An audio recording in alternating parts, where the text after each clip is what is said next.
নমস্কার বন্ধুরা, রিশ্রী কিচেনে তোমাদের সবাইকে স্বাগত। আজকে আমি আম সন্দেশ রেসিপিটা তোমাদের সঙ্গে শেয়ার করব। এখন তো আমের সিজন, মিষ্টি আম বাজারে প্রচুর উঠেছে। তো এইভাবে কিন্তু মাত্র 10 মিনিটে বাড়িতে কিন্তু আম সন্দেশ বানিয়ে নিতে পারবে। সামনে জামাই ষষ্ঠীও আছে, ঘরেও কিন্তু এরকমভাবে সুন্দর একটা মিষ্টি তোমরা বানিয়ে নিতে পারবে। এখানে দেখো, আমি এটা বানানোর জন্য 2খানা আম নিয়ে নিয়েছি। আমটা যেন মিষ্টি হয় অবশ্যই সেটা দেখবার চেষ্টা করবে, না হলে কিন্তু ভালো হবে না মিষ্টিটা। ওটাকে আমি পেস্ট করে তারপর ছাঁকনি দিয়ে ছেঁকে নিয়েছিলাম, যাতে আমের মধ্যে যে আঁশগুলো থাকে সেটা যেন না থাকে, সেটা কিন্তু দেখে নিতে হবে। এরকম একটা স্মুথ তৈরি হবে ব্যাটারের মতো।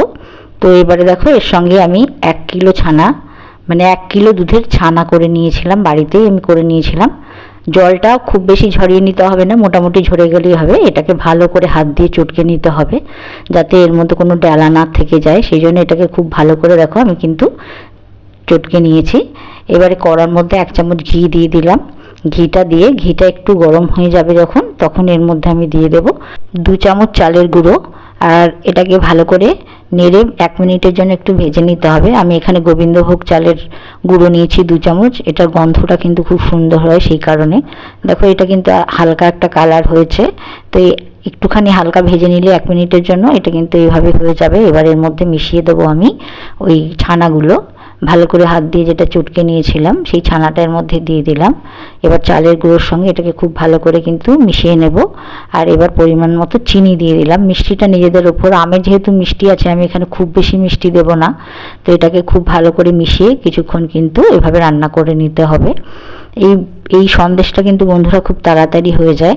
তো দেখো, হয়ে গেছে। এবার এর মধ্যে আমি দিয়ে দিচ্ছি আমের পাল্প, যেটা বানিয়েছিলাম সেটাকে দিয়ে দিলাম। দিয়ে কিন্তু ক্রমাগত এর মধ্যে ভালো করে নেড়ে নিতে হবে কড়ার মধ্যে। তো এই সবগুলোর মধ্যে এবার আমি একটুখানি লবণ দিয়ে দিলাম। মিষ্টিতে হালকা একটু নুন দিলে কিন্তু মিষ্টির যে মিষ্টতা এটা আরও ভালো বেড়ে যায়, সেই কারণে আমি একটু লবণ দিয়েছি। তোমরা চাইলে নাও দিতে পারো।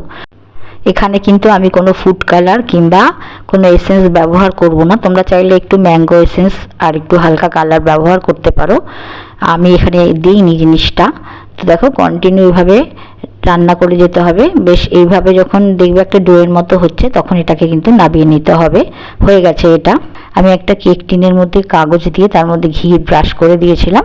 তো তার মধ্যে কিন্তু নামিয়ে দিচ্ছি, দিয়ে এটাকে সমান করে কিন্তু সেট করে দেবো, যাতে ঠান্ডা হলে এটা জমে যায়। তো ভালো করে হাতার সাহায্যে এবার আমি একটা চামচ দিয়ে এটাকে খুব ভালো করে সেট করে দিচ্ছি। দেখো, দিয়ে কিন্তু আমি এটা 2 ঘন্টার জন্য ফ্রিজে রেখে দেবো।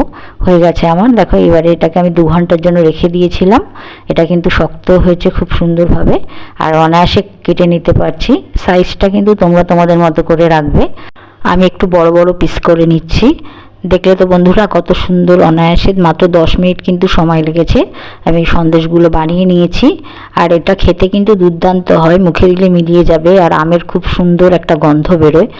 ভিডিওটা ভালো লাগলে লাইক করো, চ্যানেলটাকে সাবস্ক্রাইব করো। আবার নতুন আরেকটা রেসিপি নিয়ে দেখা হচ্ছে আগামী পর্বে। আজকের মতো বিদায় নিচ্ছি, ভালো থেকো, নমস্কার।